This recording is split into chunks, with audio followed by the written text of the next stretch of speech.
আর এই তো দরজা খুলে গেছে, সবাই তাড়াতাড়ি করে আসো। আরে বস, ও তো আমাদেরকে দেখে ফেললো।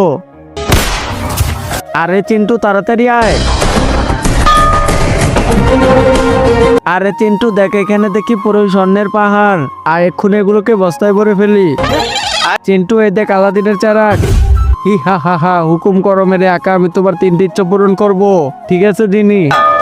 আরে মনে হচ্ছে ডাকাতরা চলে এসেছে। জিন, আমার প্রথম ইচ্ছা হলো আমাকে অনেক ছোট করে দাও, যেন আমাকে কেউ দেখতে না পারে। জো হুকুম মেরে আকা। আরে চিন্টু, আমিও তো ছোট হয়ে গেছি, এখন আমি বড় হব কিভাবে? আরে চিন্তা করিস না, এখনো তো আমাদের 2টা ইচ্ছা রয়েছে। আব্বে সালা, এটা আবার কে? বস, মনে হয় এইটাই চোর, গুলি করে দাও সালাকে। বন্ধুর এরপর যেটা হলো সেটা দেখার আগে তোমার যদি এই ছবিটিকে সুন্দর মনে হয় তাহলে লাইক আর সাবস্ক্রাইব করে দাও। আরে ও তো জিনকে মেরে ফেলছে, এখন আমরা বড় হব কিভাবে?